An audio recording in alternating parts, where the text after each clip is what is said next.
ಮಂತ್ರಿ, ಇನ್ನೊಂದು ಕೈ ಕೈಗಾರಿಕಾ ಮಂತ್ರಿ, ನಮ್ಮ ಜಠರಾಂಗ ಆಹಾರ ಮಂತ್ರಿ, ನಮ್ಮ ಜನನಾಂಗ ಕುಟುಂಬ ಯೋಜನಾ ಮಂತ್ರಿ, ನಮ್ಮ ಕಾಲು ಸಾರಿಗೆ ಮಂತ್ರಿ, ನಮ್ಮ ಚರ್ಮ ರಕ್ಷಣಾ ಮಂತ್ರಿ, ನಮ್ಮ ತಲೆ ಮುಖ್ಯಮಂತ್ರಿ. ಅಂದ್ರೆ ನಾವು ಯಾವ ರೀತಿಯಲ್ಲಿ ಕೂಡ ಅದನ್ನ ಮಾಡ್ಕೊಂಡು ಇದು ಒಂದು ಸಾರಸ್ವತ. ಹಾಗೆಯೇ ಕನ್ನಡ ಒಂದು ಏಕೈಕ ಭಾಷೆ.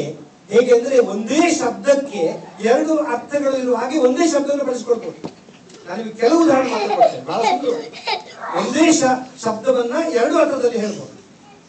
ಉದಾಹರಣೆಗೆ ಒಂದು ಯಾರು ನನ್ನನ್ನು ಕೇಳಿದ್ರು, ಉತ್ತರಾರೆ ಪಾಶ್ಚಾತ್ಯ ಸಂಸ್ಕೃತಿಗೂ ಭಾರತೀಯ ಸಂಸ್ಕೃತಿಗೂ ಏನು ವ್ಯತ್ಯಾಸ, ಕೆಲವು ವಾಕ್ಯಗಳಲ್ಲಿ ಹೇಳಿ. ನಾನು ಹೇಳಿದೆ, ಅಮೆರಿಕದಂತಹ ಶ್ರೀಮಂತ ರಾಷ್ಟ್ರಗಳು ಪಾಶ್ಚಾತ್ಯ ದೇಶಗಳಲ್ಲಿ ಹೊಟ್ಟೆಗೆ, ನಮ್ಮ ದೇಶದಲ್ಲಿ ಹೊಟ್ಟೆಗೆ ಹಿಟ್ಟಿಲ್ಲ, ಈ ದೇಶದಲ್ಲಿ ಹೊಟ್ಟೆಗೆ ರೆಸ್ಟ್ ಇಲ್ಲ. ನೀವು ಪಾರ್ಕಿಗೆ ಹೋಗಿ ವಾಕಿಂಗ್ ಹೋಗಿ ಎಲ್ಲೋ ತಿಂತಾರೇ ತಿನ್ನೋದು ಆಮೇಲೆ ಓಡೋದು. ಅದು ತಿನ್ಬೇಕು ಯಾಕೆ, ಅಷ್ಟು ಓಡ್ಬೇಕು ಯಾಕೆ? Simple question. ನಮ್ಮ ದೇಶದಲ್ಲಿ people run for their bread to earn their bread. Here people run to burn their bread. ಅಲ್ವಾ?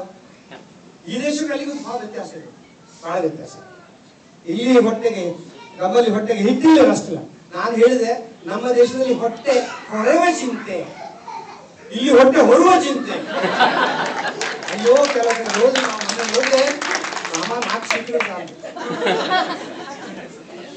ಅದೇನು ಬೊಜ್ಜು ಎಲ್ಲಿಂದ ಬರ್ತಾವ. ಅಯ್ಯೋ ಬೊಜ್ಜು ಹೇಳೋದು ಜೋಕ್ ನೆನಪಾಗ್ಬಿಡ್ತಾರೆ, ಹೇಳಿಬಿಟ್ರೆ ಬರ್ತಿರ್ತೀವಿ.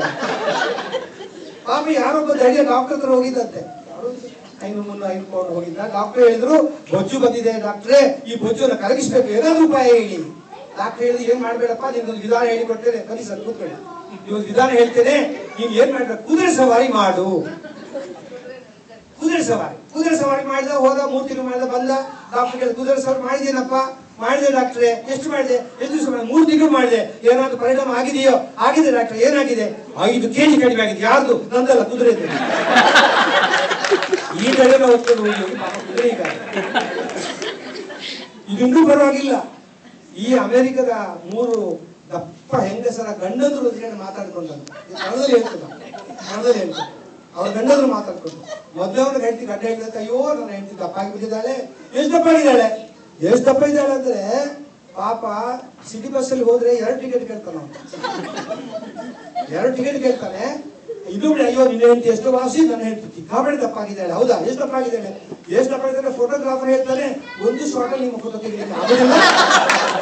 ಮೊದಲು ತಲೆ, ಆಮೇಲೆ ಕೈ, ಆಮೇಲೆ ಕಾಲು, ಆಮೇಲೆ ಜೋಡಿಸ್ಬೇಕಾಗುತ್ತೆ. ಆಗ 3ನೇ ಹೇಳ್ತಾರೆ, ಅಯ್ಯೋ ನಿಮ್ಮ ಹೆಂಡತಿ ಪರವಾಗಿಲ್ಲ, ನನ್ನ ಹೆಂಡತಿ ಸಿಕ್ಕಾಪಟ್ಟೆ ದಪ್ಪ ಆಗಿದ್ದಾಳೆ. ಹೌದು, ಎಷ್ಟು ದಪ್ಪ ಆಗಿದ್ದಾಳೆ? ಮೊನ್ನೆ ಹೇಳಿದ್ದು, ನನಗೆ ಬರ್ತ್ಡೇ ಬಂದಿದೆ, ಯಾವಾಗ ನೀವು ಸೀರೆ ತಂದು ಕೊಡ್ತೀರಿ, ಈ ಸಲ ಸೀರೆ ತಂದು ಕೊಡಲ್ಲ, ಹೋಗ್ಲಿ ಬಿಟ್ಟು ಒಂದು ನೈಟಿ ಆದ್ರೂ ತಂದು ಕೊಡಿ ಅಂತ ಹೇಳಿದ್ದು. ಹೌದಾ, ಹಾಗೆ ಸರಿ, ಆದ್ರೆ ಈಗ ಮೆಜರ್ಮೆಂಟ್ ಕೊಡ್ತಂದೆ. ಮೆಜರ್ಮೆಂಟ್ ತಗೊಂಡೆ, ಅಂಗಡಿಗೆ ಹೋದೆ, ಬಟ್ಟೆ ಕೇಳಿದೆ. ಇಷ್ಟೊಂದು ಬಟ್ಟೆ ಯಾಕೆ ಬೇಕು ಅಂತ ಕೇಳಿದ ಅವನು. ಇಲ್ಲ, ನಾನು ಹೆಂಡತಿ ನೈಟಿ ಮಾಡಿಸ್ಬೇಕು ಅಂತಂದೆ. ಹೋಗಿ ಟೈಲರ್ ಹತ್ರ ಹೋದೆ, ಹೋಗ್ಬಿಟ್ಟು ಹೇಳಿದೆ, ಏನ್ ಮಾಡ್ಬೇಕು ಸರ್ ಅಂತ ಕೇಳಿದ. ಏನಿಲ್ಲಪ್ಪ, ಇದು ನಮ್ಮ ಹೆಂಡತಿ ಒಂದು ಲಂಗ, ಒಂದು ನೈಟಿ ಮಾಡಿಕೊಡು. ಅವನು ಹೇಳಿದ, ಶ್ರಮಿಸ್ಬೇಕು ಸರ್, ನಾವು ಸಾಮಿಯಾನ ಹೊಲಿಯುವುದಿಲ್ಲ ಅಂತ.